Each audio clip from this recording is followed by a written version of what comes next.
Debbie Learns to Dance, read by Andy Johnson. Mummy, may I go to ballet classes? Asked Debbie, who had been to see the ballet Cinderella for her Christmas treat. I want to be a ballerina.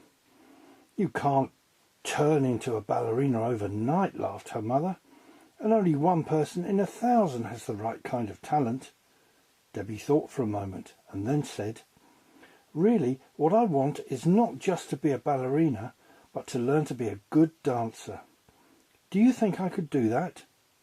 It would mean a lot of very hard work. Please may I try? Mademoiselle Irene, the dancing teacher, was very patient with her new pupil. Turn your leg out, Debbie. Keep your arms rounded like this. Look. That's much better. As Mother said, before you can be a dancer, you have to practice and practice and make yourself supple right to the tips of your fingers. Mademoiselle Irene had to explain over and over again to Debbie how to move her feet outwards and raise her arms without stiffening up, but keeping perfectly natural and relaxed. Now, Debbie, a dancer must know how to do these 5 positions correctly, but that isn't all. A dancer is useless if she can't bend her knees smoothly and rise up on her toes. It isn't very easy. So before she could begin to be a good pupil, Debbie had to repeat over and over again steps like the dégagé, the grand battement, and the rond de jambe. Oh no, not carelessly like that. Do it as well as you possibly can. Don't wobble. It's only by persevering that you will ever learn to be a useful dancer. Come along, girls. Once again, please. Watch yourselves in the mirror at the end of the room and follow the beat. 1, 2, 3, 4. All together, please. You must get this one better before we can go on to the next exercise. Debbie, I should like you to demonstrate an attitude, said the teacher. Debbie concentrated hard and remembered all the things that she'd been told. Well done, dear. That was very nice. You are really trying hard and coming along well. I'm very pleased with you. Debbie tried not to look too self-satisfied. It was very hard work at the ballet school. Every day there were new exercises to be learnt. Debbie had to bend backwards, first of all holding on to the bar to help her keep her balance, and later on, without any support, she had to learn to stretch her legs up straight, holding onto her heel to keep steady.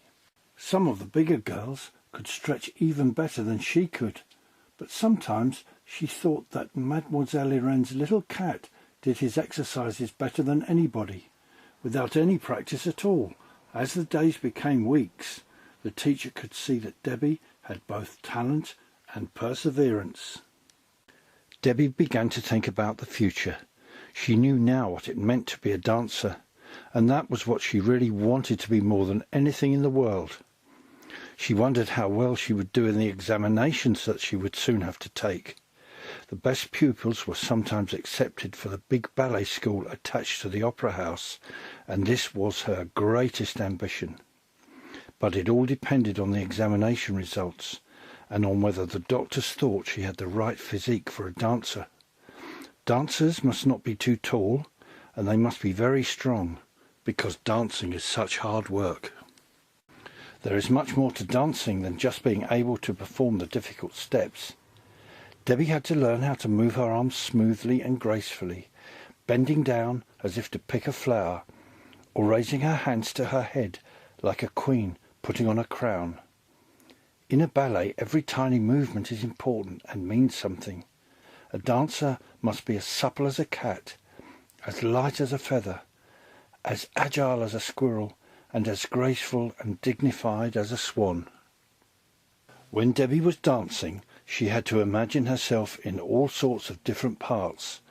Sometimes she would be a firefly, darting to and fro over the grass, sometimes a butterfly, floating gently on the wind. It takes more than one lesson to learn how to dance like that, but Debbie thought it was worth all the trouble and hard work.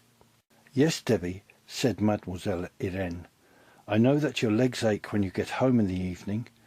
Do you feel that your feet won't do what you want them to? Well, more exercises tomorrow if you really want to be a dancer. And that was what Debbie wanted most of all. She was now old enough to begin preliminary exercises in her pointe shoes, special ballet shoes with hard, blocked toes. They felt very different from the soft shoes she'd been wearing before.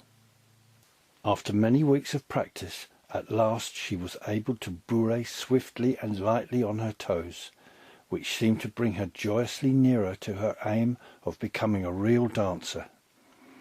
As she practiced, Debbie thought of the last time her mother and father had taken her to see a ballet, and how, when the lights in the great opera house had dimmed, the curtain rose to show the stage, and the ballerina floating into the spotlight like a drifting feather.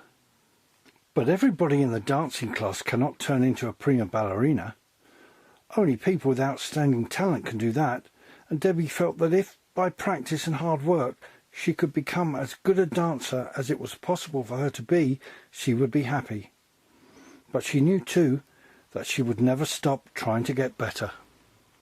Debbie had done well in her examinations, and at last, feeling rather nervous, she waited with the others for her audition and interview at the Opera Ballet School. To her delight, she was awarded a scholarship. That night, lying in her bed, her thoughts were filled with dancing, and as soon as she fell asleep, she started to dream. She was light as a feather in the wind. Effortlessly she moved through glissade, entrechat. She soared high in a grand jeté, floated across the floor in a pas de bourrée, sprang neat-footed in a pas de chat. She knew that all her movements were perfect, without any fault at all, light and easy. Perhaps this is how the birds feel, she thought, when the wind catches them and tosses them in the air. Oh, this is a nice dream. I hope it goes on and on. Now Debbie's dream was changing. She was by herself in the middle of a great stage. Red velvet curtains looped back on each side, and there, beyond the lights, was the theatre, packed with people. She must dance her very best for them. As she moved gracefully to the music of Cinderella, the ballet she had first seen and remembered so well, she knew she had never danced better in all her life. She was so immersed in the ballet, she did not even hear the 12 chimes of midnight as they struck. Then, suddenly, everything was transformed. The stage blazed with light. The prince leapt on, and Debbie was a princess. He lifted her into the spotlight, and she balanced in his arms like a bird. Oh, how lovely it was to dance! It was a wonderful dream, and perhaps, if she goes on working and practicing, Debbie may become a ballerina one day. But whatever happens, she will go on working and practicing, just the same, sometimes tired, even discouraged, but always sure that her chief ambition is to dance.